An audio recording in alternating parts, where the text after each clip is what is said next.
ಮುಂದಿನ ಸುದ್ದಿಗೆ ಹೋಗೋಣ. ಯುದ್ಧ ಶುರುವಾಗಿ 19 ದಿವಸ ಆಯಿತು. ಇರಾನ್ ಮೇಲೆ ದಾಳಿ ನಡೀತಾ ಇರೋದು ಅಮೇರಿಕಾದಿಂದ, ಇಸ್ರೇಲ್ನಿಂದ. ಇರಾನಿನಿಂದ ದಾಳಿ ನಡೀತಾ ಇರೋದು ಇಸ್ರೇಲ್ ಮೇಲೆ, ಯುನೈಟೆಡ್ ಅರಬ್ ಎಮಿರೇಟ್ಸ್ ಮೇಲೆ, ಕತಾರು, ಇನ್ನೆಂಥ ಇರಾಕು, ಸುತ್ತಲಿನ ಕಂಡು ದೇಶದ ಮೇಲೆಲ್ಲ ದಾಳಿ ನಡೀತಾ ಇದೆ. ಈ ದಾಳಿಗಳ ಪೈಕಿ ಅತಿ ಹೆಚ್ಚು ದಾಳಿಗೊಳಗಾದ ದೇಶ ಯಾವುದು? ಇರಾನಿನಿಂದ ಅತಿ ಹೆಚ್ಚು ದಾಳಿಗೊಳಗಾದ ದೇಶ ಯಾವುದು? ಯಾರಿಗಾದರೂ ಅನಿಸುತ್ತೆ ಇಸ್ರೇಲು ಅಂತ. Enemy number 1 Israel. ತುಂಬ ಸಲ ಹೇಳಿದ್ದೀನಿ ನಾನು, ಇರಾನಿನಲ್ಲಿ ಖಮೇನಿ ಮತ್ತು ಖಮೇನಿಗೆ ನಿಷ್ಠವಾಗಿರುವ ಕಟ್ಟಕಡೆಯ ಮಗುವಿನ ತನಕ ಬೆಳಗ್ಗೆ ಎದ್ದ ತಕ್ಷಣ ಒಮ್ಮೆ ಡೆತ್ ಟು ಅಮೇರಿಕಾ ಅನ್ನೋದು, ಡೆತ್ ಟು ಇಸ್ರೇಲ್ ಅನ್ನೋದು, ಯಹೂದಿಗಳನ್ನೆಲ್ಲ ಕೊಲ್ತೀವಿ ಅನ್ನೋದು, ಮಲಗುವಾಗ ಒಂದು ಸಲ ಅದೇ ಮಾತನ್ನು ರಿಪೀಟ್ ಮಾಡಿ ಮಲ್ಕೊಳ್ಳೋದು. ಅಷ್ಟರ ಮಟ್ಟಿಗೆ ದ್ವೇಷ ಇದೆ. ಸೊ ಸಹಜವಾಗಿ ಅನಿಸುತ್ತೆ ಇರಾನಿನ ಅತಿ ಹೆಚ್ಚು ದಾಳಿ ಇಸ್ರೇಲ್ ಮೇಲೆ ಆಗಿರಬಹುದು ಅಂತ. No, you are wrong. ಅತಿ ಹೆಚ್ಚು ದಾಳಿ ನಡೆದಿರೋದು ಯುನೈಟೆಡ್ ಅರಬ್ ಎಮಿರೇಟ್ಸ್ ಮೇಲೆ. ಇರಾನಿನ ಅತಿ ಹೆಚ್ಚು ದಾಳಿ ಸಂಖ್ಯೆನೇ ಇದೆ ನೋಡ್ರಿ.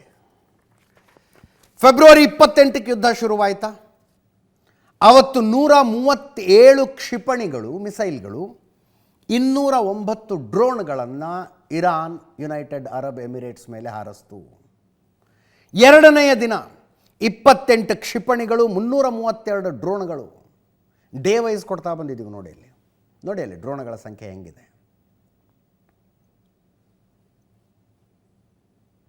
ಯಾವತ್ತೂ 100ಕ್ಕಿಂತ ಕಡಿಮೆ ಡ್ರೋನ್ಗಳನ್ನು ಹೊಡಿಲಿಲ್ಲ ಅವರು ಯುನೈಟೆಡ್ ಅರಬ್ ಎಮಿರೇಟ್ಸ್ ಮೇಲೆ. ಮಾರ್ಚ್ 9ರಿಂದ ಸ್ವಲ್ಪ ದಾಳಿ ಕಡಿಮೆ ಆಗಿದೆ ಅಷ್ಟೇ. ಡ್ರೋನ್ಗಳ ಸಂಖ್ಯೆ ಡಬಲ್ ಡಿಜಿಟಿಗೆ ಬಂದಿದೆ. ಮಾರ್ಚ್ 9ಕ್ಕೆ 18, ಮಾರ್ಚ್ 10ಕ್ಕೆ 20, ಮಾರ್ಚ್ 11ಕ್ಕೆ 40, ಮಾರ್ಚ್ 12ಕ್ಕೆ 10. ಅಷ್ಟರ ದಿವಸದ ಮಾರ್ಚ್ 12ರ ತನಕದ ಡೇಟಾ ಇದೆ ನಮ್ಮ ಹತ್ರ. ಯಾಕಿದು? ಯಾಕೆ? ಲಾಜಿಸ್ಟಿಕಲ್ ಆಗಿ ಯೋಚನೆ ಮಾಡಿದರೆ, ಲಾಜಿಸ್ಟಿಕಲ್ ರೀಸನ್ ಯೋಚನೆ ಮಾಡಿದ್ರೆ, Israel in comparison with Israel, United Arab Emirates ಹತ್ತಿರ ಇದೆ. ಇರಾನ್ಗೆ ಹತ್ತಿರ ಅಂದರೆ ಈ ಲ್ಯಾಂಡ್ ಬಾರ್ಡರ್ ಏನು ಶೇರ್ ಮಾಡೋದಿಲ್ಲ ಎರಡೂ ದೇಶಗಳು. ನೀವು ಒಂದು ಸಲ ಆ ನಕಾಶೆಯನ್ನು ಕಣ್ಣು ಮುಂದೆ ತಂದುಕೊಳ್ಳಿ. ಭಾರತದಿಂದ ಹಾಗೆ ಮೇಲ್ಗಡೆ ಹೊರಟ್ರೆ ಗುಜರಾತ್ ಸಮುದ್ರ ತೀರ ದಾಟಿದ ತಕ್ಷಣ ಬಲಗಡೆ ಪಾಕಿಸ್ತಾನ ಬರುತ್ತೆ, ಆಮೇಲೆ ಇರಾನ್ ಶುರುವಾಗುತ್ತೆ, ಆವಾಗ ಗಲ್ಫ್ ಆಫ್ ಒಮಾನ್ ಸಿಗುತ್ತೆ. Right side Oman, left side Iran, ಅದರ ಮಧ್ಯದಲ್ಲಿ ಹಾಗೆ ಮುಂದೆ ಹೋದರೆ ಹಾರ್ಮುಜ್ ಜಲಸಂಧಿ ಬರುತ್ತೆ. ಅಲ್ಲಿಂದ ಮುಂದೆ ಹೋದರೆ ಆ ಸಮುದ್ರದ ಭಾಗವನ್ನು ಗಲ್ಫ್ ಆಫ್ ಪರ್ಷಿಯಾ ಅಂತ ಕರೀತಾರೆ, ಪರ್ಷಿಯನ್ ಗಲ್ಫ್ ಅಂತ ಕರೀತಾರೆ. ಆ ಪರ್ಷಿಯನ್ ಗಲ್ಫ್ನ ರೈಟ್ ಸೈಡ್ನಲ್ಲಿರೋದು, ಭಾರತದಿಂದ ನಿಂತ್ಕೊಂಡು ನೋಡಿದ್ರೆ ರೈಟ್ ಸೈಡ್ನಲ್ಲಿರೋದು ಇರಾನು, ಲೆಫ್ಟ್ ಸೈಡ್ನಲ್ಲಿರೋದು ಯುನೈಟೆಡ್ ಅರಬ್ ಎಮಿರೇಟ್ಸು. ಈಗ ಇವರಿಗೇನು ದುಬೈ, ಅಬುದಾಬಿ ಅಂತೆಲ್ಲ ಕರಿತೀವಲ್ಲ, ಎಲ್ಲವೂ ಕೂಡ ಯುನೈಟೆಡ್ ಅರಬ್ ಎಮಿರೇಟ್ಸ್ನ ಭಾಗ. 9 ಪ್ರಾಂತ್ಯಗಳು ಬರ್ತಾವಲ್ಲಿ. ಪೊಲಿಟಿಕಲಿ ಅದು ಬೇರೆ ಥರ ಇದೆ. ಅಲ್ಲಿ ಶೇಖ್ಗಳಿದ್ದಾರೆ, ಒಂದೊಂದಕ್ಕೆ ಒಬ್ಬೊಬ್ಬರು, ಅದೆಲ್ಲ ಬೇಡ. ಈಗ ಮಧ್ಯದಲ್ಲಿ ಪರ್ಷಿಯನ್ ಗಲ್ಫ್ ಇದೆ. ಇರಾನ್ ಮತ್ತು ಯುನೈಟೆಡ್ ಅರಬ್ ಎಮಿರೇಟ್ಸ್ನ ಆ ಪರ್ಷಿಯನ್ ಗಲ್ಫ್ನಲ್ಲಿ ಮಿನಿಮಮ್ ಎಲ್ಲಿ ಅತಿ ಹತ್ತಿರದ ಜಾಗ ಅಂತ ತಗೊಂಡ್ರೆ 100 ಕಿಲೋಮೀಟರ್ ಸಿಗುತ್ತಲ್ಲ, ಅಷ್ಟೇ, 100 kilometre. In comparison with Israel, Persian ಗಲ್ಫ್ನಲ್ಲಿ ದಾಟಿದ ತಕ್ಷಣ ಯುನೈಟೆಡ್ ಅರಬ್ ಎಮಿರೇಟ್ಸ್ ಸಿಗುತ್ತೆ, ಅದಕ್ಕೆ ಹೊಡಿತಿರಬಹುದು. ಹಂಗೆ ನೋಡಿದ್ರೆ ಲ್ಯಾಂಡ್ ಬಾರ್ಡರ್ ಶೇರ್ ಮಾಡೋ ದೇಶಗಳೇ ಇದಾವಲ್ರಿ ಅಕ್ಕಪಕ್ಕ, ಅವುಗಳನ್ನು ಹೊಡೆಯೋದಿಲ್ವಾ? ನೋ, ಅವುಗಳಿಗೆ ಕಂಪೇರ್ ಮಾಡಿದ್ರು ಯುನೈಟೆಡ್ ಅರಬ್ ಎಮಿರೇಟ್ಸ್ ಮೇಲೆ ದಾಳಿ ಜಾಸ್ತಿ. ಇದಕ್ಕೆ ಕಾರಣ ಏನು? ಶಿಯಾ ಸುನ್ನಿ ಕಾನ್ಫ್ಲಿಕ್ಟು. ಅದು 1400 ವರ್ಷಗಳಿಂದ ನಡ್ಕೊಂಡು ಬರ್ತಾನೇ ಇದೆ. ಇರಾನ್ ಪ್ರಪಂಚದ ಏಕೈಕ ಶಿಯಾ ದೇಶ. ಶಿಯಾ ದೇಶ ಅಂದರೆ ನಾನು ಹೇಳಿದ್ರ ಅರ್ಥ, ಶಿಯಾ ಜನಸಂಖ್ಯೆ ಜಾಸ್ತಿ, ಆಡಳಿತ ನಡೆಸ್ತಾ ಇರುವವನು ಶಿಯಾನೇ ಆಗಿರಬೇಕು, ಅದು ಶಿಯಾ ದೇಶ. ಉಳಿದದ್ದೆಲ್ಲ 57 ದೇಶಗಳ ಪೈಕಿ ಉಳಿದದ್ದೆಲ್ಲವೂ ಶಿಯಾ. ಕೆಲವು ದೇಶಗಳಲ್ಲಿ ಶಿಯಾ ಜನಸಂಖ್ಯೆ ಜಾಸ್ತಿ ಇದ್ದರೂ ಕೂಡ ಸುನ್ನಿಗಳ ಆಳ್ತಾ ಇದ್ದಾರೆ. ಇರಾನ್ ಇರಾಕ್ ಯುದ್ಧಕ್ಕೂ ಅದೇ ಕಾರಣ ಆಗಿದ್ದು. ಇರಾಕ್ನಲ್ಲಿ ಶಿಯಾ ಜನಸಂಖ್ಯೆ ಜಾಸ್ತಿ, ಸದ್ದಾಂ ಹುಸೇನ್ ಸುನ್ನಿ. ಖಮೇನಿಗನ್ನಿಸ್ತು ಶಿಯಾಗಳನ್ನು ಯಾಕೆ ಸುನ್ನಿ ಆಳಬೇಕು ಅಂತ, ಹಾಗೊಂದು ಯುದ್ಧ ಶುರುವಾಗಿದ್ದದು. ಶಿಯಾ ಸುನ್ನಿ ದೇಶ ಅನ್ನುವ ಕಾರಣಕ್ಕೆ ಯುನೈಟೆಡ್ ಅರಬ್ ಎಮಿರೇಟ್ಸ್ ಮೇಲೆ ದಾಳಿ ಆಗ್ತಾ ಇದೆ ಅಂದ್ಕೊಂಡ್ರು. ಇರಾನಿನ ಅಕ್ಕಪಕ್ಕದಲ್ಲಿರುವ ಇತರ ದೇಶಗಳು ಸುನ್ನಿನೇ. ಅಷ್ಟು ಮಾತ್ರ ಅಲ್ಲ, ಕಾರಣ ಎಕನಾಮಿಕಲ್ ರೀಸನ್ಸ್ ಇದ್ದಾವೆ. ಇಡೀ ಮಧ್ಯಪ್ರಾಚ್ಯ ಅರಬ್ ರಾಷ್ಟ್ರಗಳು ಅಂತ ಏನು ಕರಿತೀವಲ್ಲ, ಆ ರಾಷ್ಟ್ರಗಳ ಪೈಕಿ ಅತ್ಯಂತ ಎಮರ್ಜಿಂಗು, ಶ್ರೀಮಂತ, ಬಿಸ್ನೆಸ್ ಹಬ್ಬು, ಟೂರಿಸಂ ಹಬ್ಬು ಎಲ್ಲವೂ ಆಗಿರೋದು ಯು ಎ ಇ. ಇರಾನ್ಗೆ ಅದೊಂದು ಸಂಕಟ ಅಂತಿರೋ ಏನಂತಿರೋ ಅದೊಂದು ಇದೆ ಯುನೈಟೆಡ್ ಅರಬ್ ಎಮಿರೇಟ್ಸ್ ಮೇಲೆ. ನೀವು ಪ್ರಾಕ್ಟಿಕಲಾಗಿ ಯೋಚನೆ ಮಾಡೋದಕ್ಕೆ ಹೋದರೆ ಯು ಎ ಇ ಡೆವಲಪ್ಮೆಂಟ್ ಇದೆಯಲ್ಲ, ಅದು ಕಾಸ್ಮೆಟಿಕ್ ಡೆವಲಪ್ಮೆಂಟು. ಡೆವಲಪ್ ಆಗುವ ಹೆಚ್ಚು ಪಾಸಿಬಿಲಿಟಿಗಳಿರೋದು ಇರಾನ್ನಲ್ಲಿ. ಯು ಎ ಇನಲ್ಲಿ ಆಯಿಲ್ ಇದೆ ಅನ್ನೋದು ಬಿಟ್ಟರೆ ನೀರಿಲ್ಲ, ನದಿಗಳಿಲ್ಲ, ಜನಸಂಖ್ಯೆ ಇಲ್ಲ. ಮುಖ್ಯವಾಗಿ ಜನ ಬೇಕಲ್ರಿ ಒಂದು ದೇಶ ಕಟ್ಟೋದಕ್ಕೆ. ಈಗ ಉದಾಹರಣೆಗೆ ದುಬೈನಲ್ಲಿ 90% ದುಡಿಯೋರೆಲ್ಲ ಹೊರಗಿನಿಂದ ಬಂದವ್ರೆ. 90% ದುಡಿಯೋರೆಲ್ಲ ಹೊರಗಿನಿಂದ ಬಂದವ್ರೆ. ಬಟ್ ಇರಾನ್ ಹಂಗಲ್ಲ ನೋಡಿ. ಇರಾನ್ನಲ್ಲಿ ನದಿಗಳಿದ್ದಾವೆ,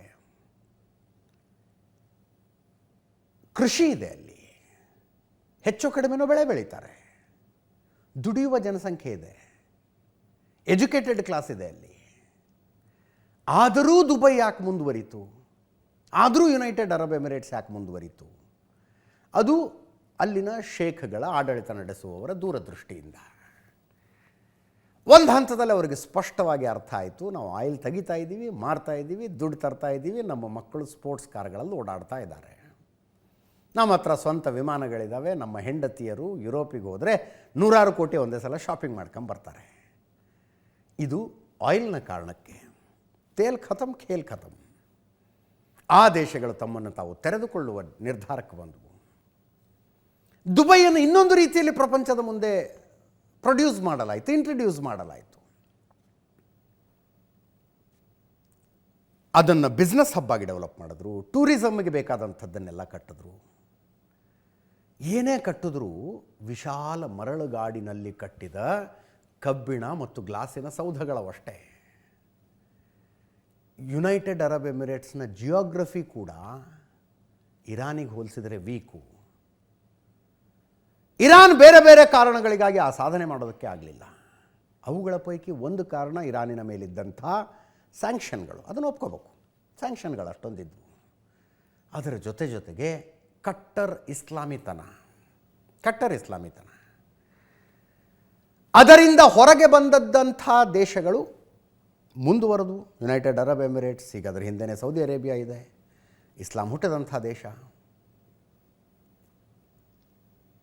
ಈ ಎಲ್ಲ ಕಾರಣಗಳಿಗಾಗಿ ನ್ಯಾಯಯುತವಾಗಿ ನಮಗೆ ಸಿಗಬೇಕಾದದ್ದು ಯುನೈಟೆಡ್ ಅರಬ್ ಎಮಿರೇಟ್ಸಿಗೆ ಸಿಕ್ಕಿದೆ ಅಂತ ಇರಾನಿಗೆ ಯಾವಾಗಲೂ ಒಂದಿತ್ತದು.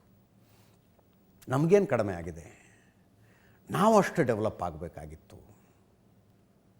ಡೆವಲಪ್ ಯಾಕಾಗಲಿಲ್ಲ ಅನ್ನುವುದಕ್ಕೆ ಕಾರಣಗಳು ಬೇರೆ ಬೇರೆ ಇದ್ದಾವೆ. ಇದು ಕೂಡ ಯುನೈಟೆಡ್ ಅರಬ್ ಎಮಿರೇಟ್ಸ್ನ ಮೇಲಿನ ನಿರಂತರ ದಾಳಿಗೆ ಒಂದು ಕಾರಣ. ಬಿಸ್ನೆಸ್ ಹಬ್ ಅನ್ನುವ, ಪ್ರಪಂಚದ ಬಿಸ್ನೆಸ್ ಹಬ್ ಅನ್ನುವ ಆ ಹಣೆಪಟ್ಟಿಯನ್ನು ಕಳಿಸಿಬಿಡ್ಬೇಕು, ಅದರದು ಕಿತ್ತೆಸಿಬೇಕು. ಟೂರಿಸಂ ಹಬ್, ಆ ಟೂರಿಸ್ಟ್ ಬರೋದಕ್ಕೆ ಹೆದರಂಗಾಗಬೇಕಲ್ಲಿ. ವಿಮಾನಗಳು ದುಬೈ ಇಂಟರ್ನ್ಯಾಷನಲ್ ಏರ್ಪೋರ್ಟ್ ಅಂದರೆ one of the busiest airports in the world. ಅಲ್ಲಿ ವಿಮಾನ ಲ್ಯಾಂಡ್ ಆಗೋದಕ್ಕೆ ಥರ ನಡಗಬೇಕು. ಪ್ರಪಂಚದ 2ನೇ ಅತ್ಯಂತ ಸುರಕ್ಷಿತ ನಗರಿ ಅಂತ ಅನ್ನಿಸ್ಕೊಂಡಿದೆ ದುಬೈ. 2ನೇ ಅತ್ಯಂತ ಸುರಕ್ಷಿತ ನಗರಿ. ಅವರು ಸುರಕ್ಷೆ ರಕ್ಷಣೆ ಅಂತಂದರೆ ತಮ್ಮ ದೇಶದೊಳಗೆ ಪೊಲೀಸ್ ವ್ಯವಸ್ಥೆ, ಹೆಣ್ಣುಮಕ್ಕಳು ಮಧ್ಯರಾತ್ರಿ ಓಡಾಡಿದ್ರು ಏನು ಸಮಸ್ಯೆ ಆಗಿರಬಾರ್ದು, ಕಳ್ಳತನಗಳಾಗಬಾರ್ದು, ದರೋಡೆಗಳಾಗಬಾರ್ದು, ಕೊಲೆಗಳಾಗಬಾರ್ದು, ಅದನ್ನೆಲ್ಲ ನೋಡ್ಕೊಂಡಿದ್ದಾರೆ ಅವರು.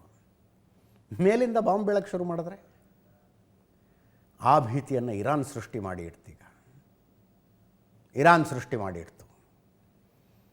ಗೊತ್ತಿಲ್ಲ ಇದೆಲ್ಲ ಮುಗಿದ ನಂತರವೂ ಎಷ್ಟು ವರ್ಷ ಬೇಕೋ ಇನ್ನು ದುಬೈಗೆ ಮತ್ತೊಮ್ಮೆ ಆ ಹಳೆಯ, ಈಗ ಸಹಜ ಅಲ್ವಾ, ಈ ನಾವು ರಜೆ ಬಂದರೆ ಫ್ರೆಂಡ್ಸು ಎಲ್ಲರೂ ಹೊರಗಡೆ ಹೋಗ್ಬೇಕು ಅಂದರೆ ದುಬೈ ಕನ್ಸಿಡರ್ ಮಾಡಬಹುದಾದ ಲಿಸ್ಟ್ನಲ್ಲಿ ಇರ್ತೈತೆ ಯಾವಾಗಲೂ, ದುಬೈಗೆ ಹೋಗಿ ಬರೋದ ಅಂತ. ಇನ್ನು ಮುಂದೆ ಯೋಚನೆ ಬರುತ್ತೆ, ಯಾರಿಗಾದರೂ ಯೋಚನೆ ಬರುತ್ತೆ. ಈ ಎಲ್ಲ ಕಾರಣಗಳಿಗಾಗಿ ನೋಡಿ, ಯುನೈಟೆಡ್ ಅರಬ್ ಎಮಿರೇಟ್ಸ್ ಮೇಲೆ ಇರಾನ್ ಇಷ್ಟೆಲ್ಲ ದಾಳಿ ಮಾಡ್ತು, ಹೊಡೆತ ಕೊಡ್ತು, ಎಲ್ಲ ಆಯಿತು. ಪ್ರತಿ ದಾಳಿ ಮಾಡೋದಕ್ಕಾಗ್ತಿರ್ಲಿಲ್ವಾ ಯುನೈಟೆಡ್ ಅರಬ್ ಎಮಿರೇಟ್ಸ್ಗೆ? ಇರಾನ್ ಮೇಲೆ ವಾಪಸ್ ಹೊಡೆಯೋದಪ್ಪ, ಒಂದು ಮಿಸೈಲ್ ಹೋಗಿಲ್ಲ ಇನ್ನೂ ತನಕ. ಯು ಎ ಇಯ ಒಂದು ಮಿಸೈಲು ಇರಾನ್ ತನಕ ಇರಾನಿಗೆ ಅಂದರೆ ಹಾರಿಸೇ ಇಲ್ಲ ಇವರು. ಅವ್ರದ್ದು ಬೇರೆ ರೀತಿಯ ಸಮಸ್ಯೆ, ಯುದ್ಧಗ್ರಸ್ತ ದೇಶ ಅನ್ನಿಸ್ಕೋಬಾರ್ದು ಅಂತ. ನಂಬರ್ 1 ಅದು. ನಂಬರ್ 2, 2024ರಲ್ಲಿ ಯು ಎ ಇ ಅಮೇರಿಕದ ಜೊತೆಗೆ ಒಂದು ರಕ್ಷಣಾ ಒಪ್ಪಂದ ಮಾಡ್ಕೊಂಡಿದೆ. ಅಮೇರಿಕ ಹಂಗೆ ಭಾಳ ದೇಶದ ಜೊತೆ ಮಾಡ್ಕೊಂಡಿದೆ. ನಿಮ್ಮ ದೇಶದಲ್ಲಿ ನಮಗೊಂದು ಸೈನಿಕ ನೆಲೆ ಮಾಡ್ಕೊಳ್ಳೋಕೆ ಒಂದು ಜಾಗ ಕೊಡಿ, ನಮ್ಮ ಸೈನಿಕರಲ್ಲಿ ಬಂದಿರ್ತಾರೆ, ನಮ್ಮ ಯುದ್ಧ ವಿಮಾನಗಳಿರ್ತವೆ, ನಿಮಗೇನೇ ತೊಂದರೆ ಆದರೂ ನಾವು ರಕ್ಷಣೆ ಮಾಡ್ತೀವಿ ನಿಮ್ಮನ್ನು ಅಂತ. ನಿಮಗೆ ತೊಂದರೆ ಆದರೂ ನಾವು ರಕ್ಷಣೆ ಮಾಡ್ತೀವಿ. ರಕ್ಷಣಾ ಒಪ್ಪಂದ. ಆ ಒಪ್ಪಂದ ಮಾಡಿಕೊಂಡ ಕಾರಣಕ್ಕೆ ಯು ಎ ಇ ಮೇಲೆ ದಾಳಿ ನಡೀತಾ ಇರೋದೀಗ. ಹೆಂಗೆ ಜಾಗ ಕೊಟ್ರಿ ನೀವು ನಿಮ್ಮ ದೇಶದಲ್ಲಿ ಅಮೇರಿಕಕ್ಕೆ ಅಂತ ಇರಾನ್ ಹೊಡಿತಾ ಇದೆ. ನಾಳೆ ದಿವಸ ಏನೋ ಒಂದು ಬೆಳವಣಿಗೆ ಆಗಿ ಅಮೇರಿಕ ಜಾಗ ಖಾಲಿ ಮಾಡ್ಕೊಂಡು ಹೋಗ್ಬಿಡ್ಬೋದು ಅಲ್ಲಿಂದ. ಯು ಎ ಇ ಯೋಚನೆ ಮಾಡ್ತಾ ಇರುವ ರೀತಿ ಇದು. ಅಮೇರಿಕ ಜಾಗ ಖಾಲಿ ಮಾಡ್ಕೊಂಡು ಹೋಗ್ಬಿಡ್ಬೋದು. ಬಟ್ ಇರಾನ್ ಪಕ್ಕದಲ್ಲೇ ಇರುತ್ತಲ್ಲ. ಅಮೇರಿಕ ತನ್ನ ದೇಶಕ್ಕೆ ತಾನು ವಾಪಸ್ ಹೋದರೆ ಇರಾನ್ ಪಕ್ಕದಲ್ಲೇ ಇರುತ್ತಲ್ಲ. ಈಗ ನಾವು ಅವರ ಮೇಲೆ ದಾಳಿ ಮಾಡಿದ್ರೆ ಆ ಶತ್ರುತ್ವ ಕಂಟಿನ್ಯೂ ಆಗುತ್ತೆ. ಅವ್ರ ಸಮಸ್ಯೆ ಅದು. ಹಾಗಂತ ಇರಾನ್ ಅಣ್ವಸ್ತ್ರ ತಯಾರು ಮಾಡುವುದನ್ನು U A E, Saudi Arabia ಇವರೆಲ್ಲ ಬೆಂಬಲಿಸ್ತಾರ? ನೋ.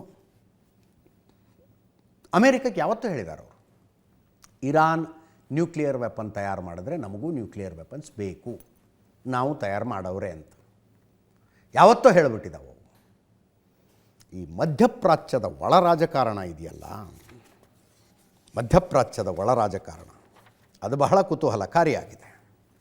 ನೋಡಿ, ಸಾನಿಯಾ ಮಿರ್ಜಾ ಅವರ 2ನೇ ಮನೆ ಆಗಿಬಿಟ್ಟಿತ್ತು ದುಬೈ. ಇಂಡಿಯನ್ ಅನ್ನೋ ಕಾರಣಕ್ಕೆ ಹೇಳ್ತಾ ಇದೆ, ಅದರ್ವೈಸ್ ಇಂಥ ತುಂಬ ಸೆಲೆಬ್ರಿಟಿಗಳು ಮನೆ ಖಾಲಿ ಮಾಡ್ಕೊಂಬಂದ್ಬಿಟ್ರು ಅಲ್ಲಿಂದ. ಈ ಬಹಳ ಫೇಮಸ್ ಫುಟ್ಬಾಲರ್ಗಳು,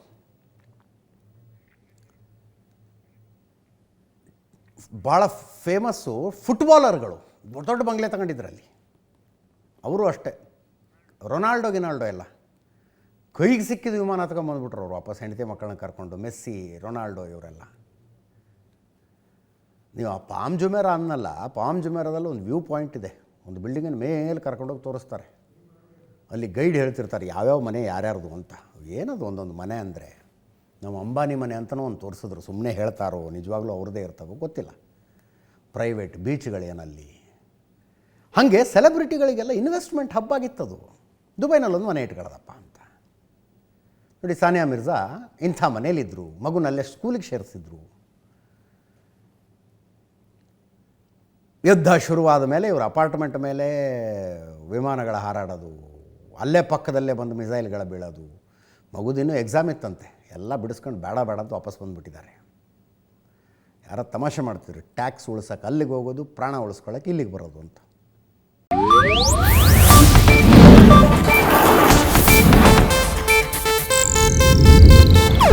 ಇದು ಏಷ್ಯಾನೆಟ್ ನ್ಯೂಸ್ ನೆಟ್ವರ್ಕ್ ಪ್ರಸ್ತುತಿ.